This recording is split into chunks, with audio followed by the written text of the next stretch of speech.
James Crepea, the Oregonian, joins us now here on 365 Sports. Paul Catalina and Craig Smoke. And James, you've been in this business a long time. You've been to a lot of press conferences.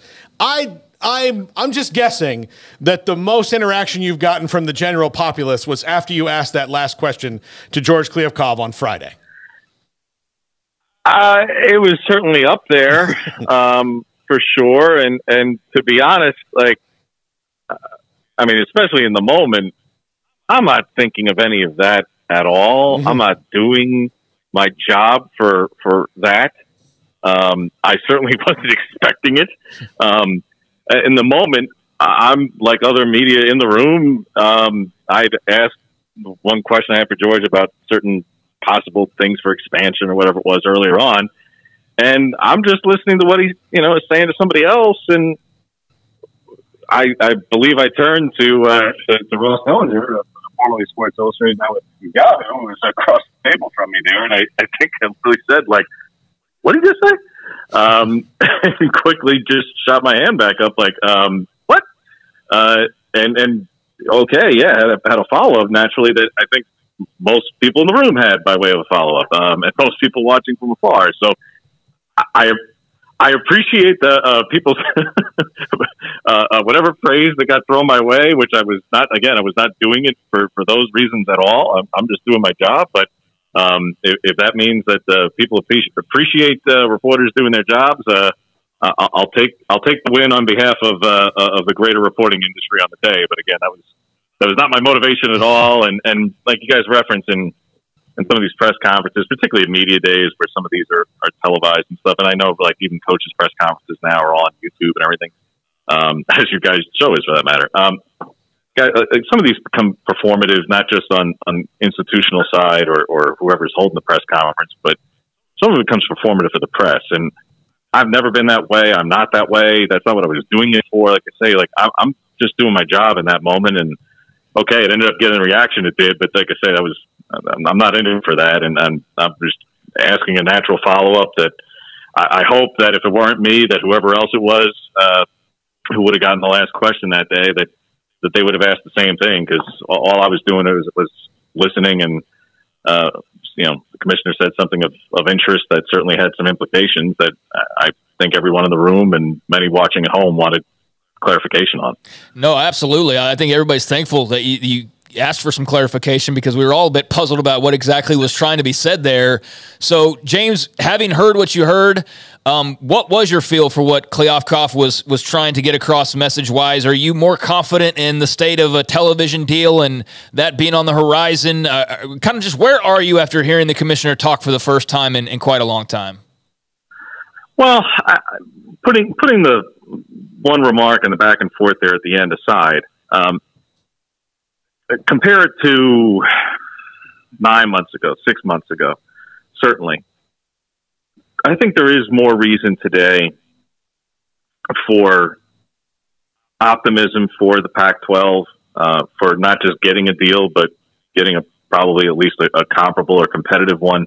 And by when I say comparable or competitive, I mean relative to the Big 12 or the ACC. Obviously, we're not talking about relative to the SEC or the Big 10. I genuinely think that that's the case compared to certainly 9 months ago or 6 months ago, for myriad reasons. Some of which that the commissioner and ADs who spoke on Friday at Pac-12 Media Day laid out, and some that's just a matter of common sense. And look, they alluded to it, they mentioned it, and again, they're right. I mean, call what it is. We're all aware of it. It's in the public sphere. A lot of the prospective media partners who the league, any league, who's been talking to it for the last year. Or in the year ahead, it's been a tough time. It's been a rough go out there. There's been cost cutting. There's been layoffs. Naturally, in the state of linear television, you're still dealing with cord cutting and cutbacks in that realm by way of subscribers. So there's all kinds of areas where economically it's been a rough year for people who you would be negotiating with for such a deal. But do I think it's a little bit of a better lay of the land today than it was certainly 9 months ago or even 6 months ago? Yeah. And I don't think anyone from the Pac-12 needed to be the one to tell you that, but just because they said it doesn't mean it's true. I think it's just that's kind of the lay of the land and landscape. But combined with that, yes, put anything that anyone says aside, this league's grant of rights and current existing media deal expires in just over 1 year, probably about 375 days, give or take, August 2nd of 24. So forget about what they say. Just what's on contract and, what's set. And as of today, nothing beyond until next year. Having said that, is there cause for more optimism today than before? Yes, not just because of the landscape, but because, frankly, everyone's aware of that timeline. And I'm not guaranteeing that, the 10 schools all stay together, even though that is the current stance. Though, boy, if that were the case for Colorado, you sure do wish that other than Phil DeStefano's remarks to Sean Keeler of the Denver Post last week, that there would have been a little bit more of a strong stance in that regard and posture on Friday, particularly from Rick George, who very, very quickly got away from reporters after lunch and took off. You would like to hear that from them in particular. But even if it is the case, even if somebody does move on or whatever, frankly, they could have done it already. They haven't yet. Will they? I don't know if they will or they won't, whether it be Colorado or anybody else. But they have stuck by the company line for the last year is that everyone is committed to stay together. And contrary to many folks who seem to be very interested in the Big 12, there hasn't been any defections yet. I'm not saying that there won't be. I'm not guaranteeing anything. I'm as skeptical as the next. But it hasn't happened yet, and it hasn't been for lack of opportunity. So we will see. But there is going to be an end game here, and it's not just, it's just over 12 months out. No, there's an end game by way of a timeline that people do have. That each institution, can only speak to its own perspective in terms of when they have to know something. But, I realize it's been the perpetually moving goalpost, guys, of like, well, it's 2 or 3 weeks away. We've heard that for 6, 7 months. I don't think that, let's put it this way, this group of 10, as it presently stands, I don't believe all 10 will be able to or willing to stand together if we get past Labor Day and week 1 of the season and this is not done. I think we have really gone past every line of demarcation at that point. So I don't know if it'll come this week. I don't know if it'll come the week after. I don't know if it'll come in a month. But I do think a media deal is coming for the Pac-12 conference, whether it be a 10-team league and then expand, or who knows, or whatever Colorado may or may not do. But to your point, to your question, what is my read of the situation, and is there a feeling of confidence in the league, not just because they're naturally going to say that at a media day, but because there's real reason to believe so? Yeah, I do. And again, 6-8 months ago, I think we've talked about it. At the time, I thought it was a far more tenuous situation, go back to December or January, certainly than today. James, I brought this up on Friday. I'm not so sure that they shouldn't have had a meeting with all of the 10 presidents and George Kliavkoff and said, hey, here's the messaging. We don't know when the TV deal is going to be done. It's fine. We're all good. We'll let you know when it's done. And, we're not going to be able to offer progress updates because things are fluid and crazy right now. Just look at the landscape. But we're confident we'll get something done. And then just repeat that boringly for 12 months until you do get the deal done. Because it seems to me it's lost on George Kliavkoff why people are asking that it keeps getting done. It's because your presidents have said it's been a couple weeks for about 8 months now. To be clear, the presidents have not been the ones saying it's going to be a couple weeks. They have not. Okay. To be clear. Some ADs have alluded, or there's been random sources that have alluded. But to be clear, if you want to quote the presidents, or various presidents, a few presidents who have spoken over the last year, and I do mean few. For instance, University of Oregon's president, or interim presidents, as it were, for the last year, neither one of them spoke on any of this. And the new president's been in the job for 21, 22 days. So he hasn't said anything. I wouldn't go to Stanford's president right now. I think he has some other issues going on. I wouldn't go to Cal's president for really much of anything, but I believe she's announced her retirement. So the few who have spoken are Washington State's president, both in a board meeting and elsewhere. DeStefano recently at Colorado. And Robert Robbins of Arizona was one who did. And he, if you go back to his comments from, I believe, a couple of months ago now, he is one who has publicly stated that not only is everything going to be fine and that time is of no concern to him, he would actually be supportive of waiting even more. Just wait all the way until the 11th hour, if you go by Robert Robbins. So there is not angst being projected from the presidents and chancellors in the Pac-12. There is an impatience being projected by them, again, publicly. I don't know about privately, but publicly. The remarks from the few that there have been very much the opposite of 2 or 3 weeks. If anything, if you ask or go by the comments that have been made, it's been, we can keep on waiting. Waiting is not a problem. Maybe at least to the couple who have spoken. So to be fair, the presidents, I don't think ultimately George works for them.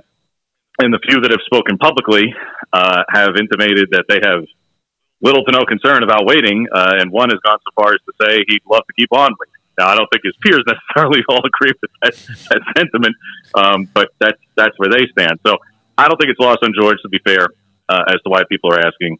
I think that we can disagree about how they've gone about the strategy of the last year, and that they have kind of allowed some of their narrative to be controlled by others, right, wrong, or otherwise. And that's part of it. This has not been a league, though, no matter who the commissioner is, who has really been the aggressor in messaging in that way, even historically speaking. So be that all as it may, they are where they are, but they are still together. Again, for now, how much longer that this angst to some degree, at least regarding Colorado, that's why I say to some degree, continues, we'll see. But as has been said especially the last week, rubber's got to meet the road here. It's not lost on those. It's like I've been spoke to someone last week, and the story I had ahead of media day saying that they weren't going to be announcing a deal on Friday, but that source saying it's got to get done. Like this isn't lost here. People fully recognize, no matter what may have been said by Robert Robbins previously, it's like, well, no, it's okay. We can keep waiting. Things have kind of improved a little bit. Okay. That's one president's perspective, and I'm not saying it's wrong, but not everybody can feel like waiting for forever, and it's got to get done. And by the way, for everybody who's been as heavily interested in this, for whatever their level of vested perspective is, boy, I sure do hope a year from now that the level of fervor that the Pac-12's negotiations has generated over the last year, I can only hope for the Mountain West purposes that it generates the same level of interest. Because they're going to be going through the same thing. So I can only hope the level of interest from all parties and speculation as to who could be peeled away or joining a different conference or poached elsewhere or corner schools or all those sorts of things. I just hope the same level of fervor is generated by the Mountain West, if for nothing more than the Mountain West reasons. But yes, it has been an interesting time, but I don't think it's lost on many people within the league as to naturally why it's come up. Look, even in his own remarks, last thing I'll say on this, he said, look, he wanted Friday to be about football, but he totally acknowledged, have a feeling there's going to be some questions about other things. So before I bring up Merton Hanks and Mark Harlan to come up here and talk about football, let's talk about the other things. And that's fair. He gave time, and naturally it ended with the follow-up that we talked about before. So that was there. If you wanted to bury your head in the sand and say we're not going to acknowledge it or only going to address it once and not going to even take questions on it, they could have done that. It wouldn't have gone over well, but they could have done that. They didn't do that. So, to be fair, both ways. Should there be a level of skepticism because the deal isn't done yet? Yes. Should there be a level of optimism for those within the league and fans for those teams that are still in the league about what the future looks like? I think that's a yes, too. James, I think that San Diego State's doing their best to make the Mountain West as interesting as possible with their realignment possibilities. But speaking of them and kind of tying Oregon all into this, you know, there is a lot of just rumor and just BS and whatever out there on any number of topics, but realignment included on social media. And so you see all these things flying. I'm sure we brought it up with you before about the Big Ten, and this all is the, you know, Oregon and Washington are the linchpin of this entire thing. And there's this big debate about the interest level and how that's all holding the pack together or not holding the pack together. Can you provide any sort of clarity on the opinion of an Oregon in regards to their status, their future, what they're looking at, and how that then therefore affects the Pac-12 conference? Well, just as we're talking about how George Kliavkoff hasn't said very much over the last year, since not just since last media day. I believe the only public remarks he had, brief as they were, between media day to media day, was at the Sports Business Journal's Intercollegiate Athletics Forum last December, which I was also at, and he spoke very briefly about things then. Well, in that same span of time, Oregon's athletic director, Rob Mullins, spoke at Media Day, Pac-12 Media Day 2022. He spoke to several of us Friday. And in between, the Oregon beat reporter for the Oregonian over the last year, I spoke to Rob once at spring meetings in Scottsdale the first week in May. That was it. You know, and it wasn't for lack of seeing him around at various different events.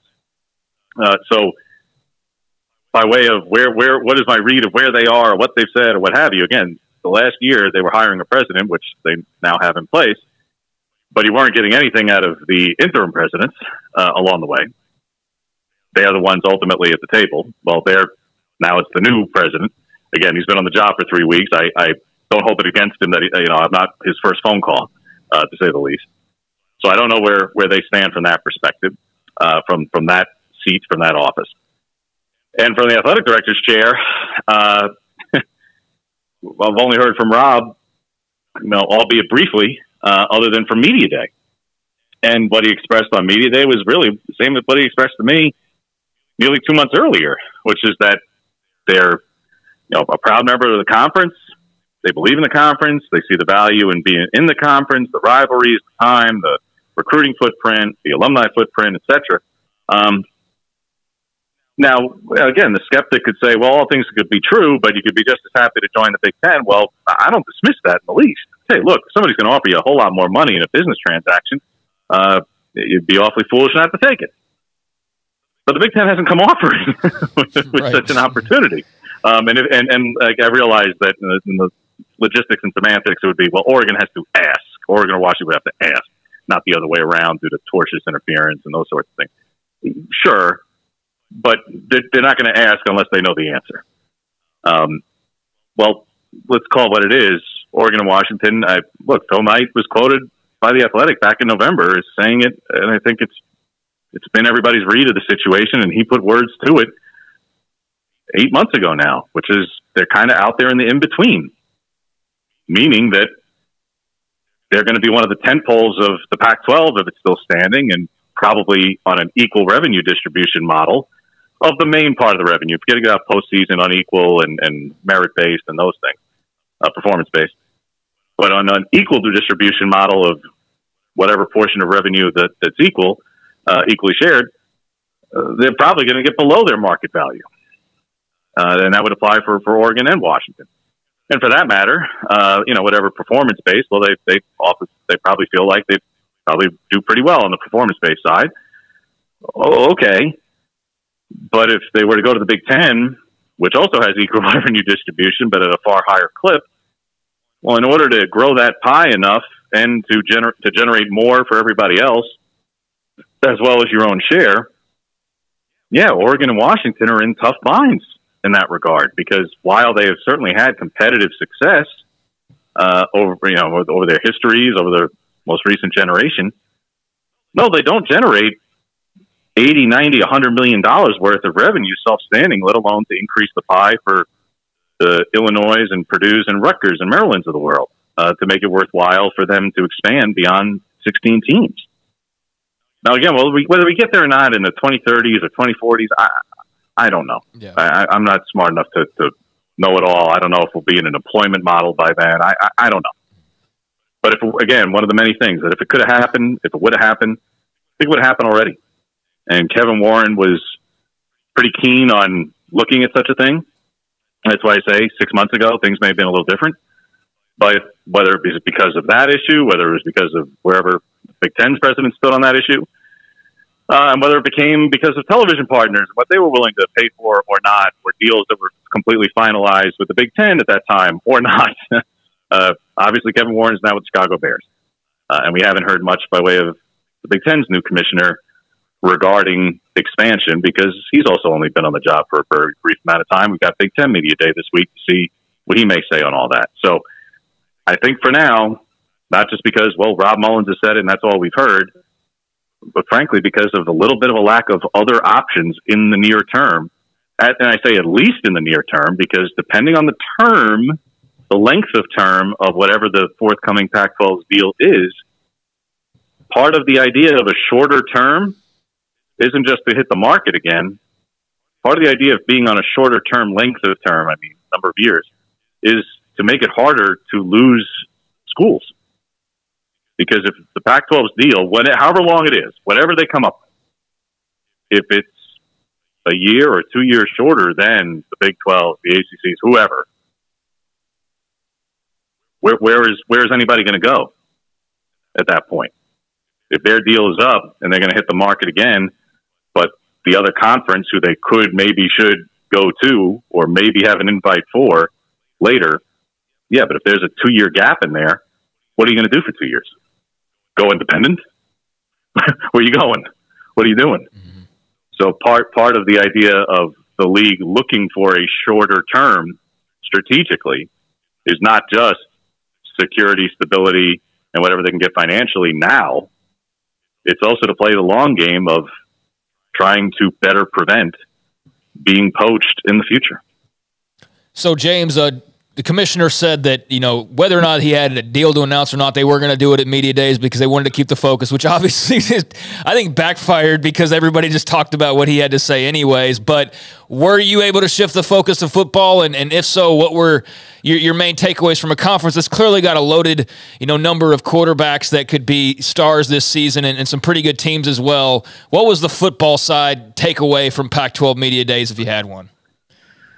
Well, and it's a little bit of a logistical challenge for those on the ground because, when you're covering one team and trying to mill about with everybody else and administrators and whatnot. So I didn't necessarily need media day to be the thing to help me better capture that. But bottom line is that this league has the best quarterbacks in the country this year of all the leagues. It just does. Top to bottom, and especially at the top, it does. It has the best quarterback as the reigning Heisman Trophy winner. I forget about the fact that SC's leaving in a year. Caleb Williams is here. It's pretty good. They've got him. And then behind him, they have a bevy of quarterbacks who, again, forget about what the draft nicks say about what's going to happen 8-9 months from now. Who knows? Maybe they'll pan out and be first-round picks. Maybe they'll be fourth-round picks. I don't know. But I know they're awfully good college quarterbacks who won a lot of football games, who had really good statistics, and led 8 wins, 9 wins, 10-win seasons for their respective schools. No other league has the depth at quarterback in particular. That's the upside. Frankly, if the Big 12 or the ACC had, or frankly, even the Big 10, which has not exactly been a quarterback prolific league, as a top to bottom in the league, if any other league had the depth of talent at quarterback that the Pac-12 has entering this season, the hype train would be very, very different, I think, for that league. Because of the other issues facing this league, I think some of it does get overlooked. I think that's part of why they wanted Friday to be as much about football as possible, because this league has a lot to sell in that regard. With a Caleb Williams, with a Bo Nix, with a Michael Penix, with Cam Rising, with Shedeur Sanders, with unbelievably highly touted freshmen who may or may not win jobs at Arizona State and UCLA, with a former 5-star who, obviously did not have the kind of career he was hoping to have at Clemson. But DJ Uyunglele is so far and away on paper, the most highly touted quarterback to come to Oregon State in a long, long time. Now, whether or not he wins the job, that's still to be determined. But again, all kinds of reasons why this league should feel really good. Those are the reasons.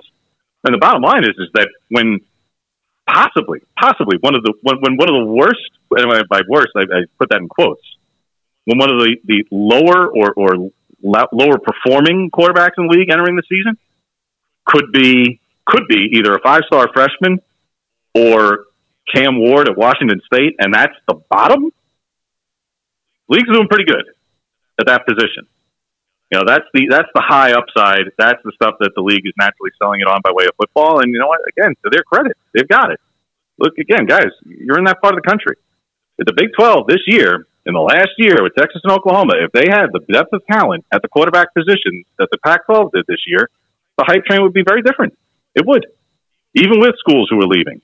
Again, all right, we acknowledge that both leagues are losing, you know, two major teams, but they're really deep at the quarterback position.